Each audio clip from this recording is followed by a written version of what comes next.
Hi, welcome. It's me. I'll see you again in like 2 months. One guy, like, he picked up on it so bad that he literally texted me like, oh, I'll hear from you again in like 2 months. And it wasn't the guy that I talked to today. It was not that guy. It was a completely different guy. I still cried about it, you know, because like I'm sensitive. And I'm a fool for love. Like, I really love love. Speaking about people who love love, this guy, he loves himself. Okay, we're reading the picture of Dorian Gray, and I lost my place, but don't worry. So we're in chapter 11 about the picture of Dorian Gray. So what is Dorian up to? It's been 5 years. Dun dun dun dun dun. 5 years, and he's going to like his summer villa, and he's like still hanging around with all the rich people, and now they're starting to spread rumors, and they're just like, ooh, he's so lucky. He hasn't aged a bit, like not even a wink. Not in 5 years. Your face should show something, some lived experience,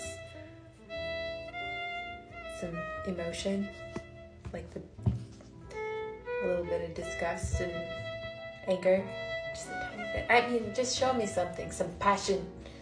I need passion. Speaking of passion, Dorian is exploring all of his passions, okay? He is becoming like a jeweler. He's learning about mystical gemstones, and he's a crystal girly, apparently. I didn't know that, but he becomes a crystal girly. He also starts to collect like rare artifacts, and he just stores all of these cool baubles in his house, just all around his mansion. He's just like, well, I guess now I'm a chemist. Now I'm making perfume. Now I'm excavating like tombs and stuff for things. Because that's what they did in the 1890s. They would go and they would raid the tombs, and they would like find remains, and then they would make potions and they would eat them. He doesn't do that in this, but that's what they did. You know the British people did that. They were eating mummies. They were eating look it up. They were eating mummies. Like, you ever just be like, you know what? Yeah, I want that weird. It's like mummy powder is just the Kool-Aid powder of dead bodies.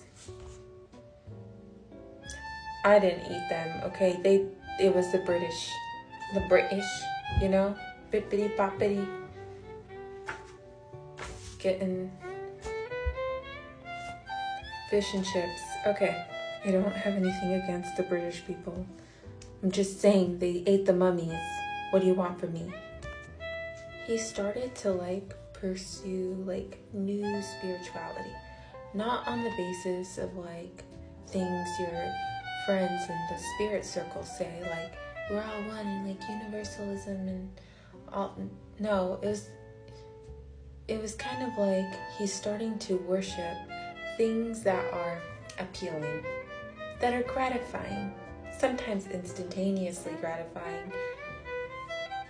It's almost as though he's completely blocking off an entire aspect of life, like human pain and suffering and age. For him, his God was only beauty.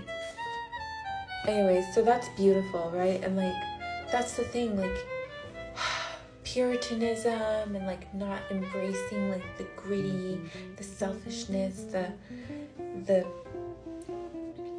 whatever is gonna get you that next hit of dopamine kind of aspect of life, because he starts to kind of expand on all the things pleasurable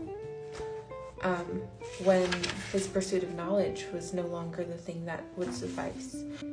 He becomes an evil villain. Come on, doesn't it sound like an evil villain? Like they're really doing, this guy Oscar Wilde is really doing up the description on this guy is a never dying gothic rich man that like just lives in his castle. I could see someone like who's popular and pretty right now, you know, a popular and pretty man just like playing some guy that just never dies and like is, oh my god, like Robert Pattinson, but richer and more British. But like he played, like he's not a vampire though. He's cursed by a demon. It's different. It's a different. He's cursed by a demon. His portrait's getting all gross, but not him. He's going on an adventure. Like he's like some weird gothic Indiana Jones. He starts to explore spirituality, and he even begins to kind of enjoy Catholicism from like an outside looking in perspective. Like he's just fascinated by the ritual of it, and I get it, because like that's kind of how I feel about most religion, is like I'm fascinated by its rituals, like, and the symbology of it all. Like I'm like, ooh, I like that. So like religion is like, you know, kind of boring him too, because like although he finds it fascinating for all the things that it could be, he just sees the hypocrisy and just people needing a place to commune. They need congregation. And then he goes into the ultra scientific stuff and like Darwinism, and that was very popular in the 1890s. Okay, it was like a big deal for everyone to like think about evolutionary theory. And then he goes on to like music. So, I mean, it's the 1890s, like Beethoven, Chopin, they're like super great. Schubert, he mentions Schubert, which I need to listen to because I think it would be pretty fun to listen to it. But yeah, everything just kind of becomes hollow for him at some point. It says here that it was a passage that I really liked. It says, he collected together from all parts of the world the strangest instruments that could be found, either in tombs of dead nations or among the few savage tribes that have survived contact with the Western civilization. Hey, that's just me realizing that Dorian was like excavating and taking secret artifacts from other cultures because he was a colonizer. And he did it for novelty, not for knowledge.